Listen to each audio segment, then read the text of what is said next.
In fact, why not?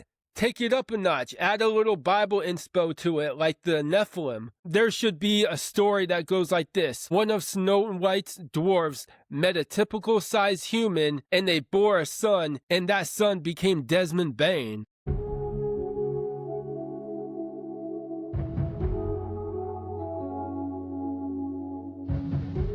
Yo, what's up everybody? Welcome back into another episode of the Seventh Man Up podcast.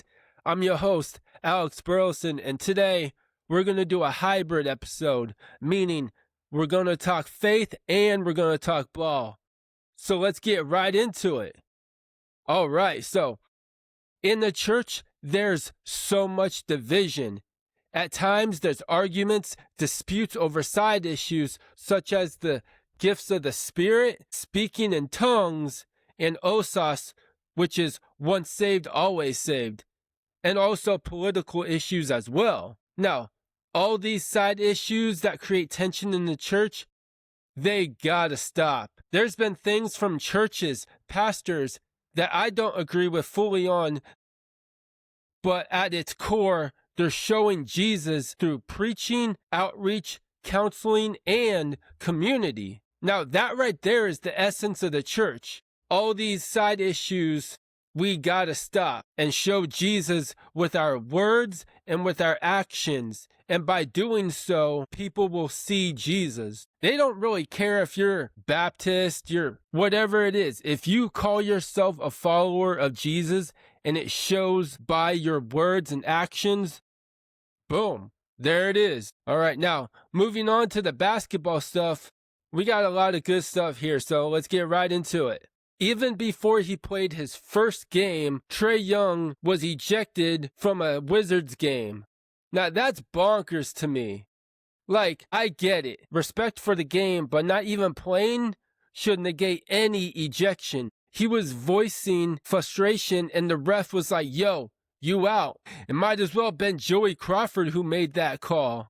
And if you remember Joey Crawford, he had a short fuse. If you even had a word with him, he would call you for a tech. And he was a character too. Sometimes I feel he was unintentionally funny. The way that he would call charges, it's almost like he was doing the running man. All right, moving on to the My Team segment.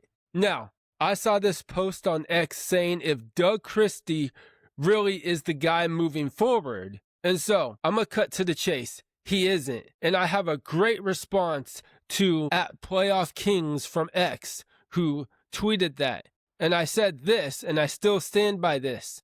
He's not. As hard as it is to say, this was a Vivek keep. Scott needs to find a legit, proven coach for this team. Young coaches do better with veteran teams because the vets can also teach the coach. Look at Joe Mazzulla, for example.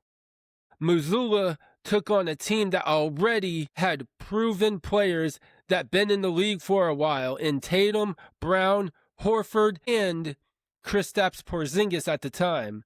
Now switching it over to Doug Christie has washed vets and unproven young guys. So from all of this, do you see what I'm saying?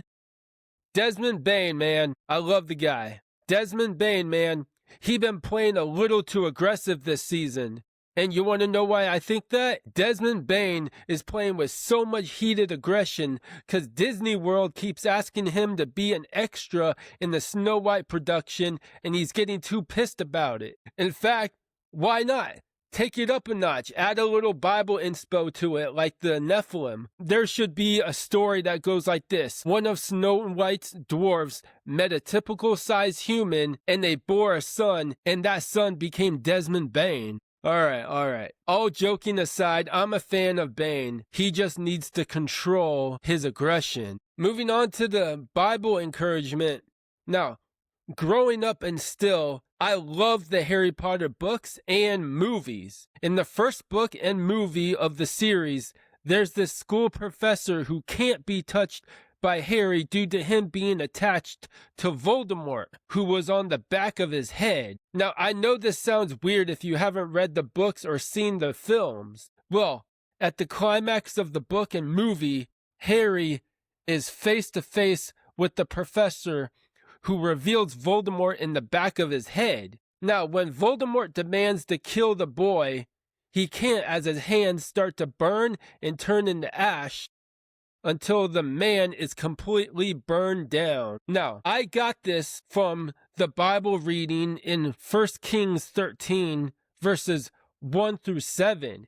And I'm going to read it here. This is what it says. And behold, a man of God came out of Judah by the word of the Lord to Bethel. Jeroboam was standing by the altar to make offerings. And the man cried against the altar by the word of the Lord and said, O altar, altar, thus says the Lord, behold, a son shall be born to the house of David, Josiah by the name, and he shall sacrifice on you the priests of the high places who make offerings on you, and human bones shall be burned on you. And he gave a sign the same day, saying, This is the sign that the Lord has spoken. Behold, the altar shall be torn down, and the ashes that are on it shall be poured out. And when the king heard the saying of the man of God, which he cried against the altar at Bethel, Jeroboam stretched out his hand from the altar, saying, Seize him. And his hand, which he stretched out against him, dried up, so that he could not draw it back to himself. The altar was torn down, and the ashes poured out from the altar, according to the sign that the man of God had given by the word of the Lord. And the king said to the man of God, Entreat now the favor of the Lord your God, and pray for me,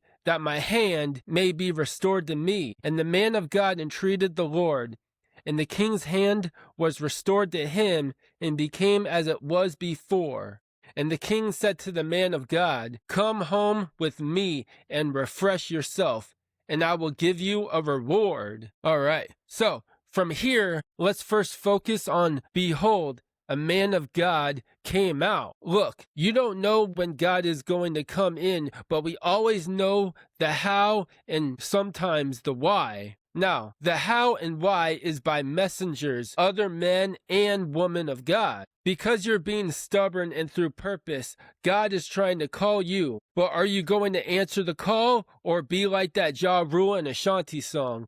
All right, like Jeroboam, we could think we're doing good for a cause when ultimately we're doing harm. Let's go back to Harry Potter for a minute. Voldemort was evil, but he really just wanted to rid the wizarding world of muggle-born and half-blood wizards, as he prided himself on just pure-blood wizards. Going back to the Bible now, the man of God confronted Jeroboam, and Jeroboam didn't like what the man of God was saying. So he tried to grab him, but as he did, his hand shriveled up. That was God's protection over the man of God. God will set things in motion for your protection. Do you want his protection? God's protection will take you places. Like Harry Potter, God's protection will keep you from being harmed by the enemy. And so, with this, my encouragement to you is walk in peace with the guidance of God on your side for the greater good. That greater good falls in line with the gospel. So with all of this, that's the episode for today. Thanks for tuning in to another episode of the Seventh Man Up podcast. And as always, remember to stay up with them threes up. Love, joy, and peace. See ya.